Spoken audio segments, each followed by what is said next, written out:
So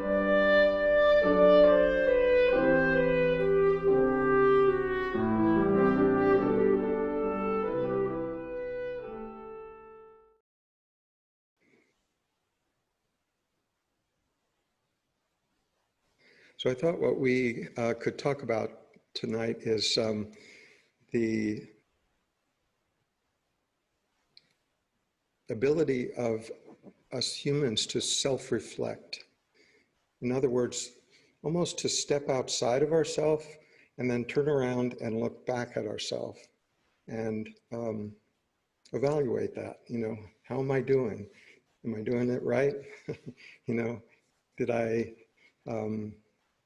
perform well in that last conversation? How am I feeling today?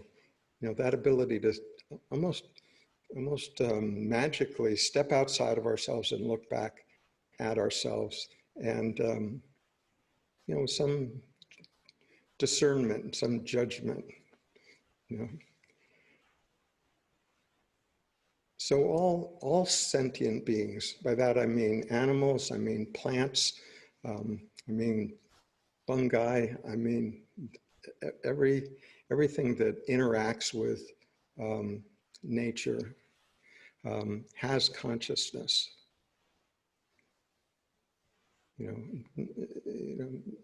May not have the ability to think in words, but that's not really essential to consciousness, but to act and interact intelligently with the environment. So we can call that consciousness. But the self-reflective skill, sort of this mental gymnastic skill where we can jump out of ourselves and look back at ourselves, is almost uniquely human. I mean, it seems like maybe a couple other animals have that to some rudimentary degree. They did an interesting experiment with different monkeys and higher apes some years ago, where they, without the animals knowing that they were doing it, they put some marker on their forehead, like whipped cream or something, when they were feeding the animals or otherwise distracting them. So the animal didn't know that there was this whipped cream on their forehead. And then they showed the animal a mirror where they could see their image reflected. Most monkeys didn't relate to the mirror at all. The image in the mirror didn't have any sense to them. But a few of the higher apes, like orangutans and chimpanzees, noticed that and then went to wipe that off. So that I found quite interesting. They were able to translate this image that they were looking at outside of themselves as a reflection of themselves, and enough to notice that this white spot on their forehead was shouldn't be there, and went to wipe it off. So that understanding showed some degree of being able to relate to oneself as a separate entity, and to be able to see that in the mirror. So that, in some senses, a form of self-reflection. Right? The use of the mirror to do it, we do it, in our minds. So it's an unusual skill. I mean, very few animals have it. Maybe whales to a certain extent, maybe dolphins, or but maybe elephants. But very very rare, and certainly not to the degree that humans seem to be able to do it. So this skill, I think. It's useful to look at it from an evolutionary standpoint, like how did this develop? I mean, what was the evolutionary benefit of being able to think about ourselves, to reflect on how we were doing that day? So it seems like, back in the savannah, if we had a good day's hunt and we came home and we had a hearty meal and we're sitting back thinking about it, well, how did I do on the hunt today? We could sort of evaluate that and do it a little better next time. So that, to get to that point of being able to self-reflect in that way had a huge evolutionary advantage. And there was a time when in our evolutionary progress that we didn't have that ability. And then at some point, humans did have that ability. So it was something that, it was a tool that was learned. And I can only imagine that at the time when it was being discovered, maybe by just a few individuals, and maybe it was somehow communicated to other individuals, it probably was as difficult to communicate as today is talking about pure awareness, being able to communicate what that is to another person, you know, where it's something that we just, you know, it's not within our paradigm of experience. It is, but we don't know that it is. And so it must have been as difficult to communicate what the sense of self-reflection was. So it had an evolutionary benefit. It sort of enabled humans to learn much more quickly from their experience because they could, they had the advantage of this feedback loop where they could do something, they could see the results, and then they could apply the results back to them. Okay, so that we can acknowledge that that had a benefit, practical benefit, had a usefulness. And, you know, the results of it are that, you know, humans as a species have, you know, grown enormously in their position of power in the world, for good or not. But that ability to self-reflect was a large part of that, you know, in addition to conceptual thinking, of course. So, you know, we can acknowledge the usefulness of this ability to self-reflect. But it's also worthwhile pointing out that it has disadvantages too, that one of the ways that that skill can be overplayed is using it for self-diminishment. In other words, using it as a tool against ourselves, you know, to conclude things, to make statements about ourselves, basically negative affirmations, right? We've all heard of positive affirmations. Negative affirmations probably have more power, you know, when we tell ourselves things about ourselves that, you know, we're unworthy, we're not lovable, we're not intelligent enough, we're not whatever. So that use of this self-reflection can be used against what we take to be ourselves, right?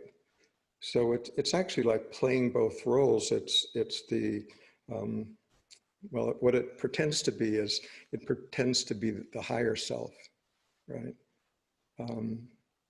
Talking down to the little me, or lower self, right?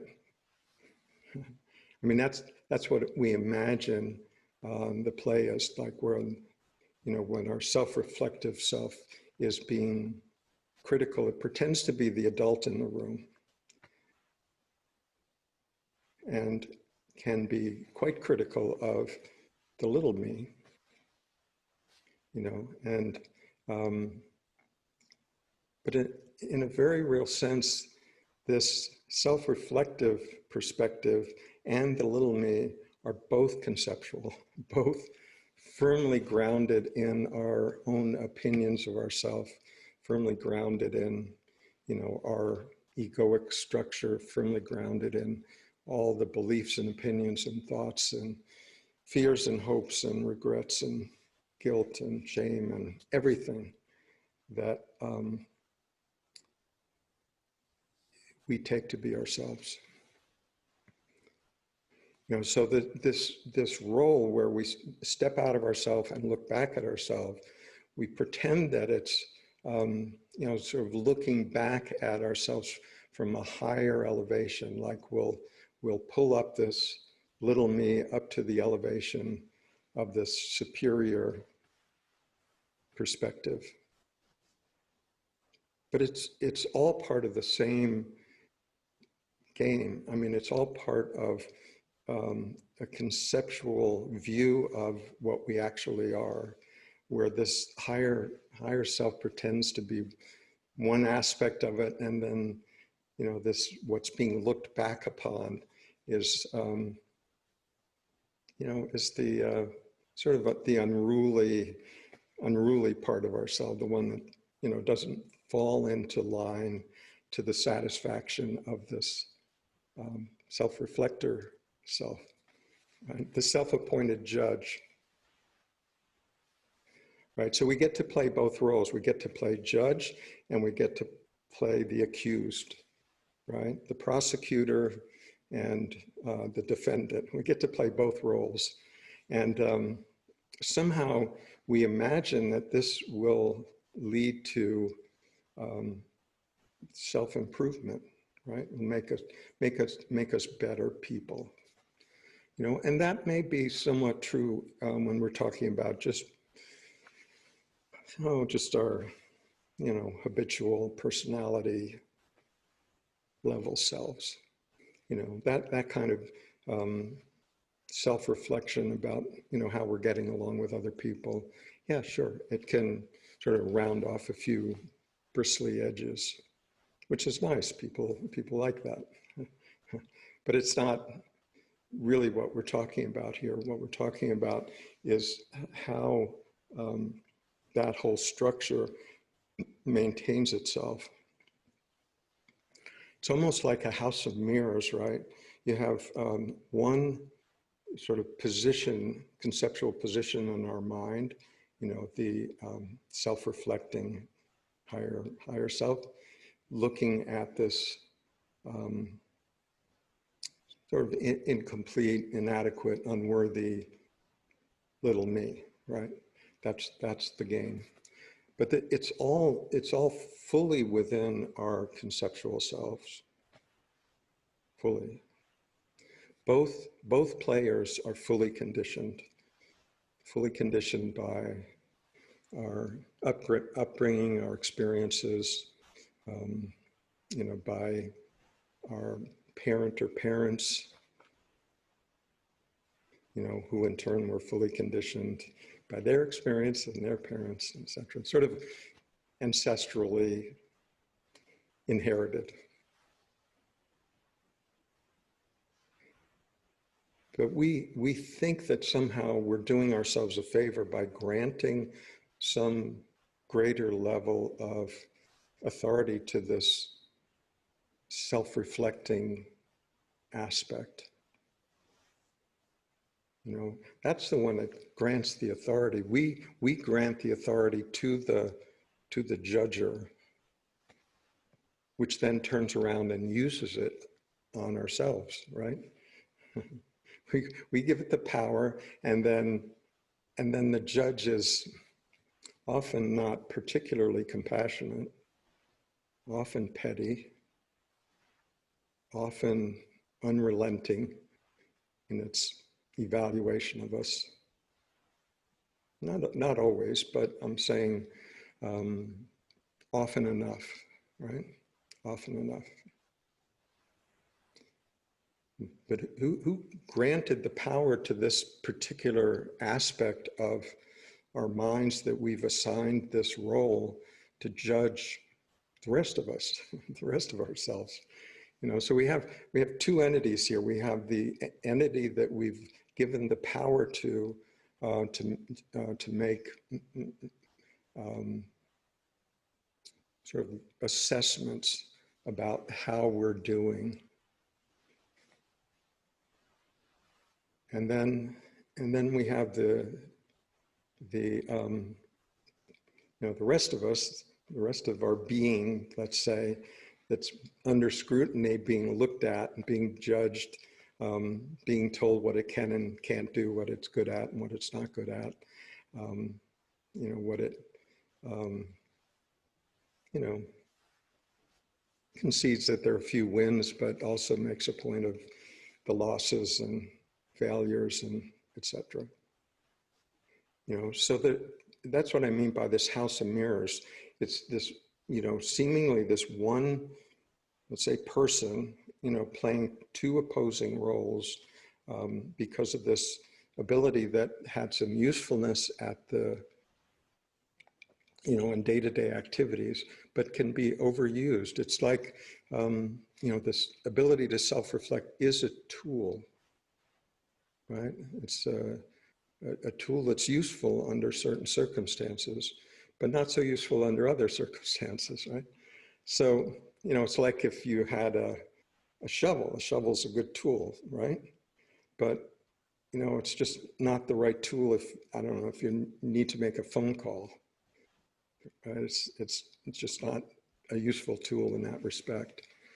So in this case, this self-reflective ability, even though it appears to us to sort of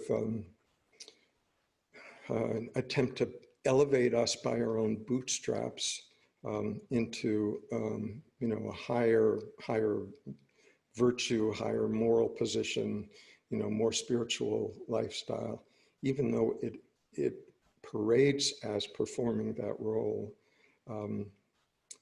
it's actually not that useful in terms of discovering our true nature. And the reason that it's not that useful is because both the self-reflecting perspective and what it's looking at, neither one of them are real. I mean, they're real in the extent that that we think that they're real, but they're not our true nature. They're not our deepest essence, right? So by true nature, I mean that which is true under all circumstances, right? So by under all circumstances, I mean that which is absolutely true under every possible circumstance.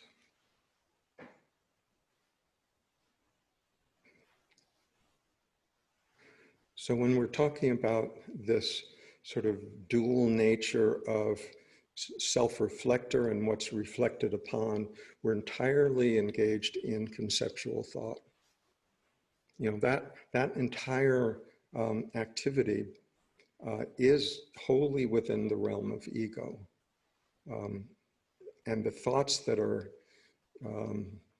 bounced back and forth are conceptual. All thoughts are conceptual.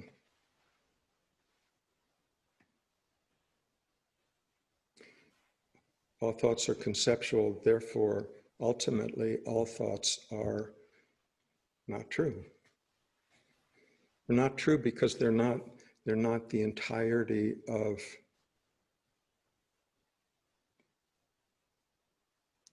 life. You know, they're always a description about an event, an activity, a feeling, but they're never actually that itself. So that's a useful discovery. It's not useful if you just take it as a concept like, well, I heard all thoughts are false, so I'll go with that. That doesn't do any good. I mean, it's just another thought at that point, right? If we just believe it without having really discovered the truth in that statement for yourself, it doesn't really do any good. The only reason to say something like that is to hold it as a possibility. Like, I wonder if that's actually true, that all thoughts are ultimately false. Could that actually be? That there's no such thing as a true thought? Sounds pretty rash. Yeah, it is. But we can discover that. We can take any, you know, rather than look at it as a concept, you could take any thought and see if it is always true, always absolutely true under every conceivable circumstance. If it's not, then it's not ultimately true in the sense that I'm talking about it. You know, if what we're looking for is our true nature, but we're basing it on something that comes and goes, or is dependent on circumstance, but isn't always absolutely the case, then sometimes we would exist and sometimes we'd disappear in a puff of smoke. You know, if our essence was dependent on particular circumstances happening, whether we remembered it or not. But what we are is what we are. It is what we already are. So when we go looking for that, any attempt to find it elsewhere will be a failure, because it's not elsewhere, it's who we are. Any attempt to find it by trying to be different than what we are will be a failure, because it will be a denial of what is present already.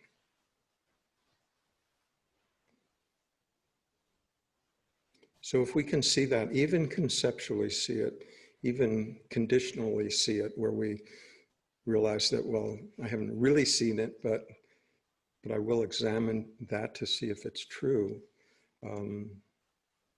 Even that can be a doorway into looking at it more carefully. So another thing that this self-reflective ability has a habit of doing is turning around and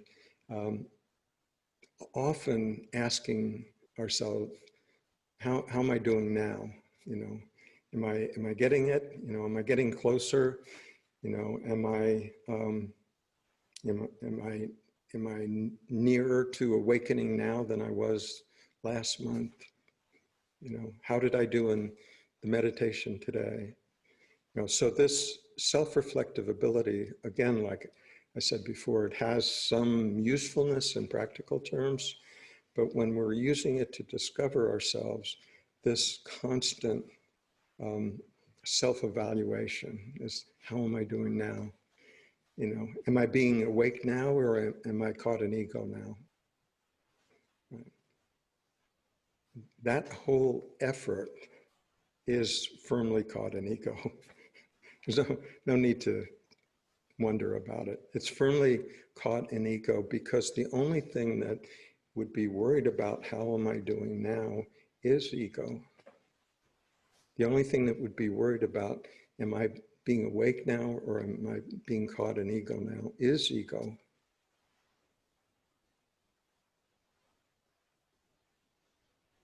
You know, because it's all based on self-improvement. You know, am I getting better? You know, am I doing it right?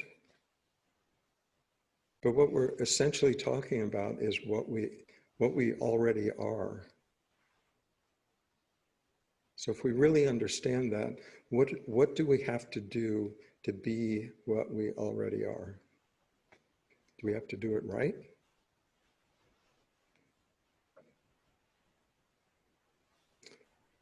So all that energy of this, where we use this self-reflective capacity as a tool, you know, sort of excessively in an arena where it's not really useful, to be asking ourselves, well, how am I doing now? Am I getting it? Am I getting closer?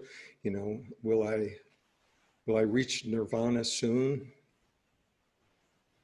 You know, it's like a good drama, right? There's, you know, a good drama always, you know, you think you're getting closer to, you know, where they'll fall in love, and then they don't, and then they split up, and then they come back.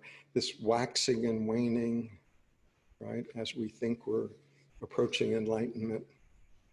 You know, it's like a good, you know, TV series. You know, will she or won't she make it to nirvana this week?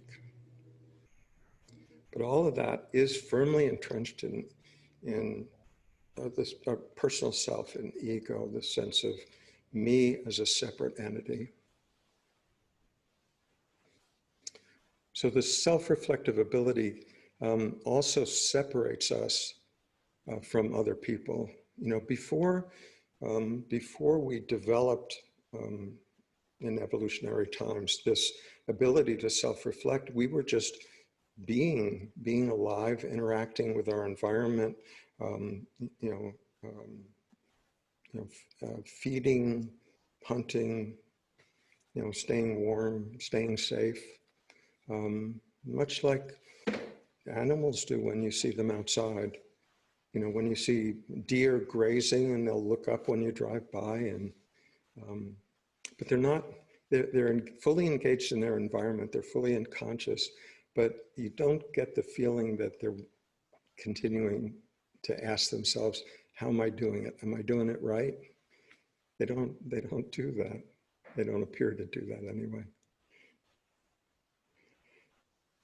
So the other interesting thing about this self-reflective persona that we hold outside of ourselves is that it never questions its own reality. It just presumes that it is standing on the higher ground. You know, it has the right to sort of evaluate and judge and criticize and blame and praise, and you know, it believes that it has that right. But it never questions its own existence. It never questions, you know, well, am I really anything more than just the next thought? It never asks itself that. But that is the truth of it. We have the thought of the self-reflective self, and we have the conceptual conglomeration of this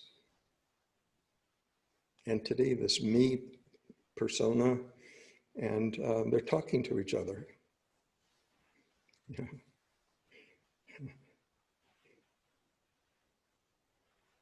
You know, so that talking to each other is all fully enclosed within this realm of conceptual thought.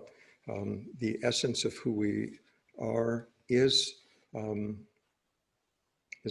not conceptual. It can't be reduced to a conceptual thought. Therefore, it's simply outside of it. So it's not like this self-reflective part of ourselves that's trying to, you know, elevate ourselves to being more and more worthy of enlightenment, let's say. It's not like it will ever elevate ourselves to enlightenment. All of that effort is, all of it's within the same house of mirrors. You know, so it's one conceptual thought talking to another, and you know, until we begin looking for the exit from the whole game, we will still be caught into that.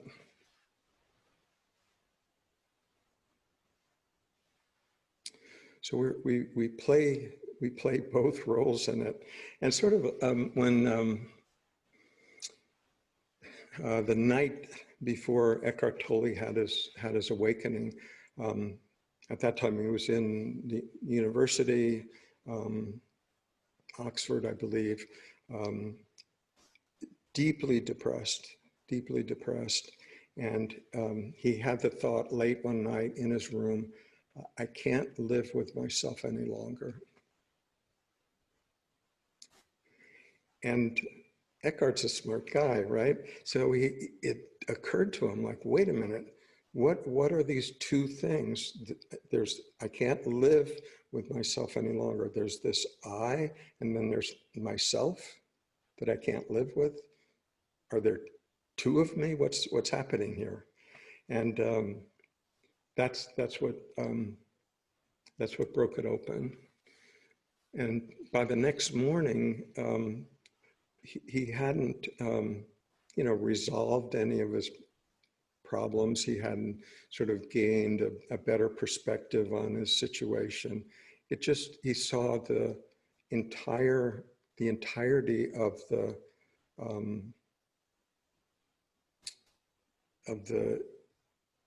this construction that had been created, that so many of us have created for ourselves, where we believe that what we are is the composition of, our memories, our history, our storyline, our health, our social situation, our profession, our family situation, how many kids we have, man or woman, age, hopes, dreams, fears, regrets, all of that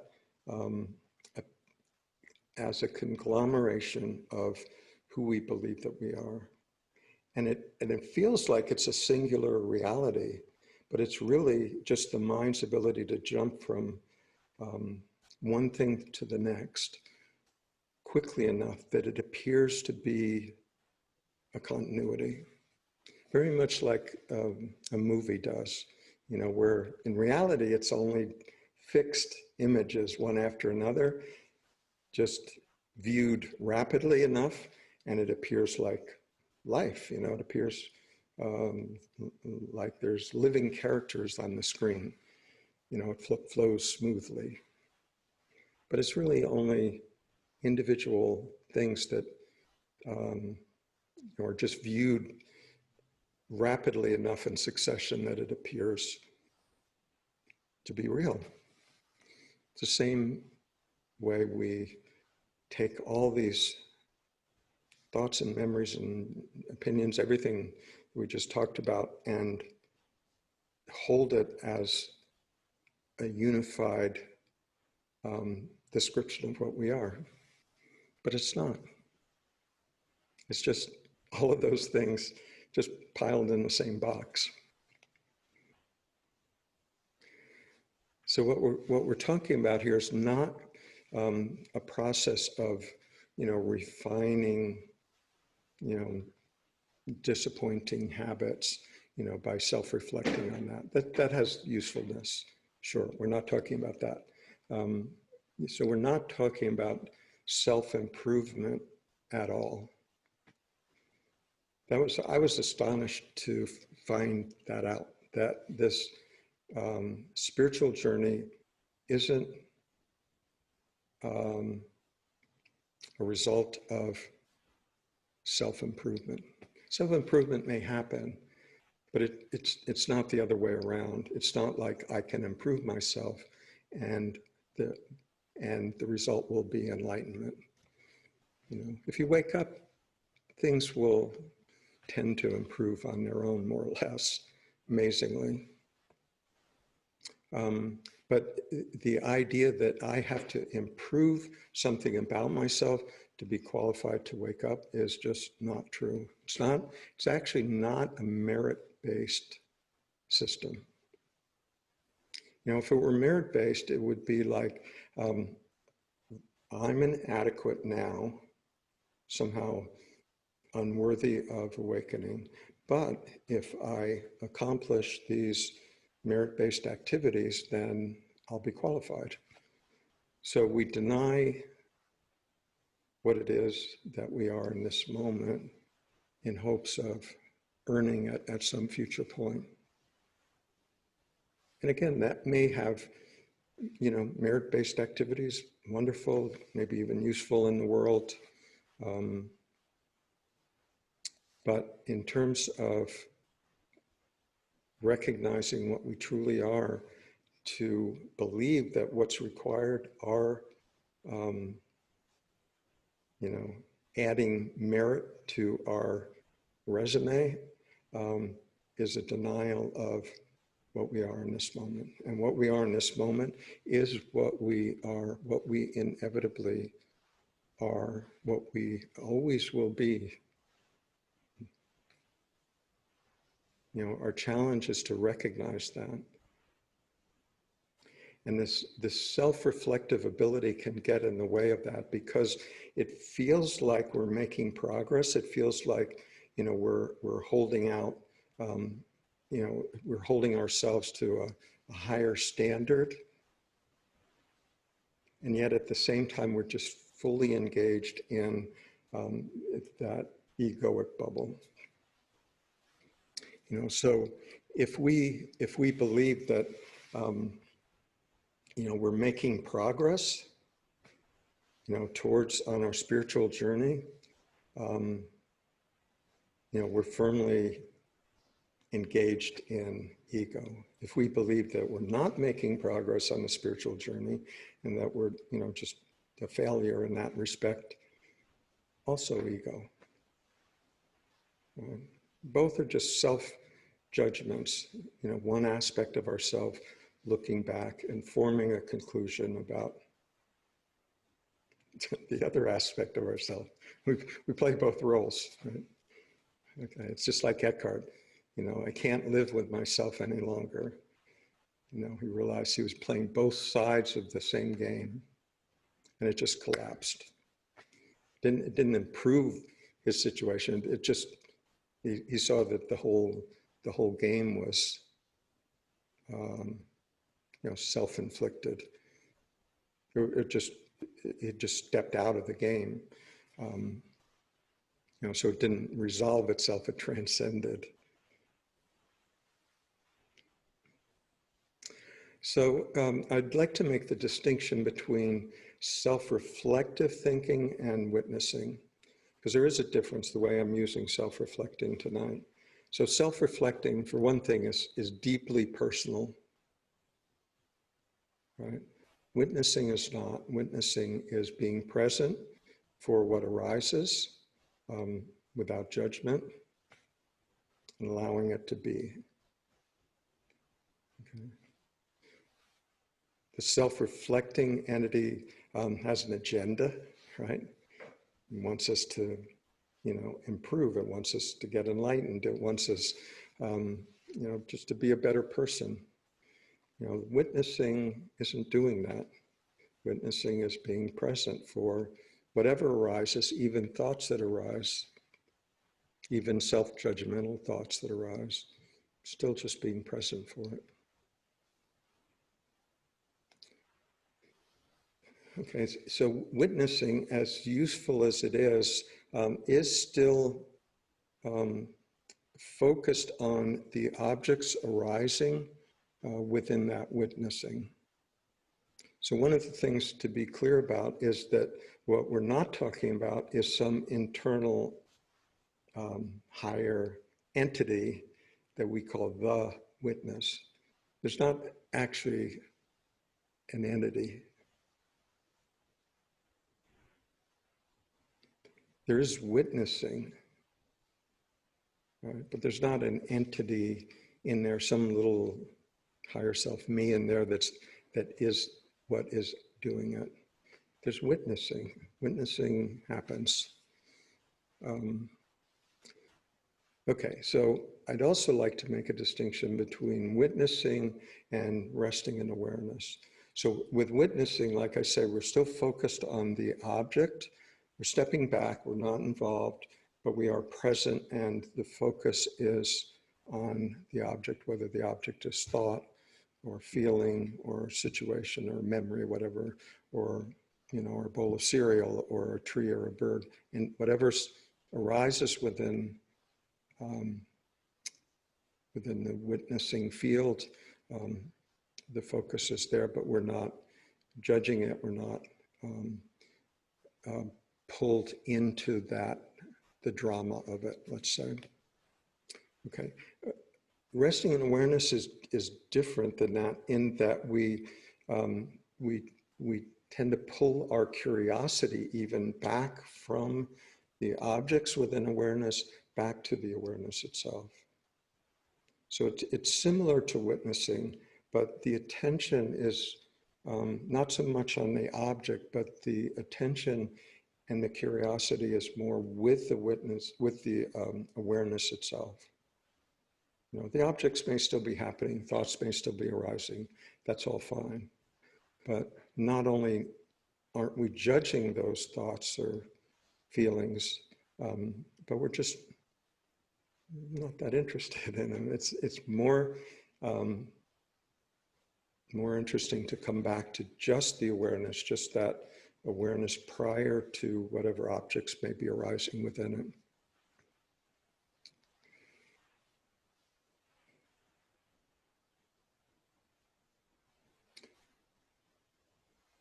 So one of the things that this self-reflective tendency can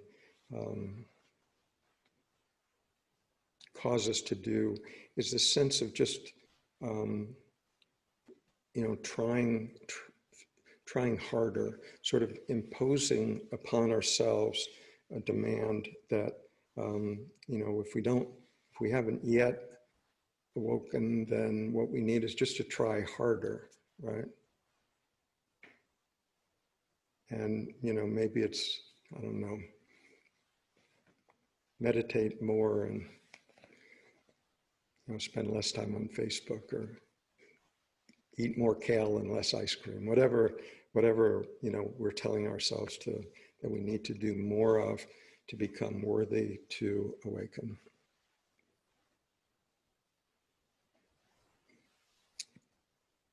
But that trying harder, that self-imposed demands on ourselves won't, well, it may get us there, but it'll get us there by exhausting us. Because it won't get us there, and we'll be convinced, well, what I got to do is try harder, and I try harder, and then I get frustrated, but only because I'm not trying hard enough, so I got to try harder, right? So it can push us to the point of desperation, exhaustion, much like Eckhart, right?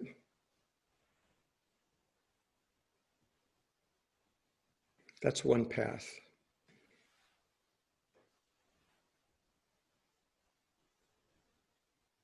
Where we're so hard on ourselves that we're so convinced that we're not worthy as is, therefore more is needed. More merit, more effort, more of everything. If we follow that deeply enough, it may exhaust us. Exhaust us to a point that we are willing to stop trying. Not out of any volition, just because we're played out. We're not even, by being played out, I mean not even having a strategy. Not even having the strategy of saying, okay, I surrender now. Wink, wink. Will that work? I mean, really played out. I mean, really played out. So that's one path. It's the hard path. The vastly easier path is to see the nature of what I've been calling tonight as this house of mirrors, where one part of ourself is looking at the other part, judging it, condemning it, evaluating it, praising it, but fully engaged in the reality of it all along. And by stepping out of it, what I mean is recognizing that what is witnessing, what is noticing, that whole drama all along is awareness. That entire drama, will she or won't she awaken during this meditation period, all being played out within awareness.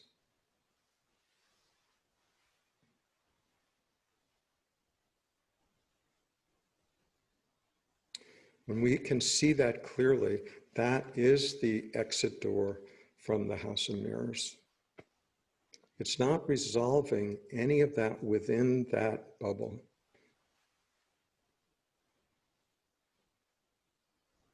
It's just seeing it, it's seeing the conceptual nature of it clearly, fully, and seeing that all along the awareness that we pointed to at the beginning of tonight's session is already present.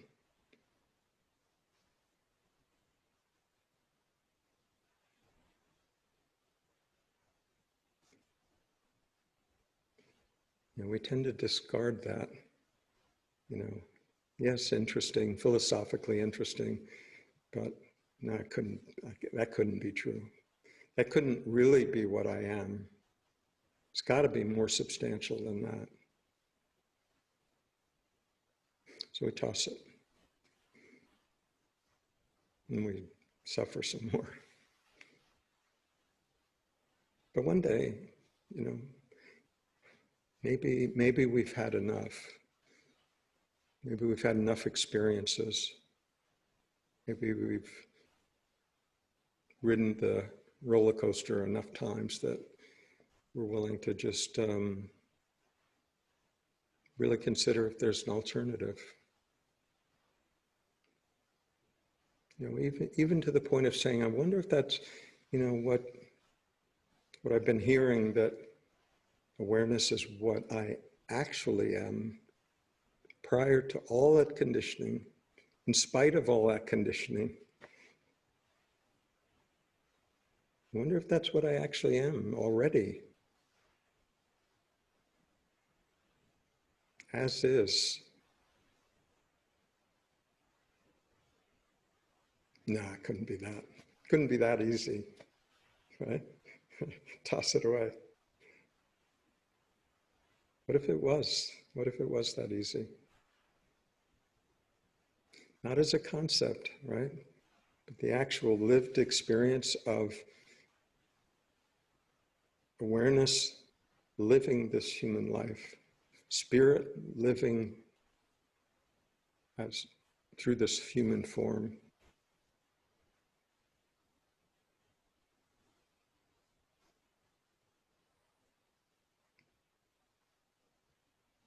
That's the invitation. It is who we are.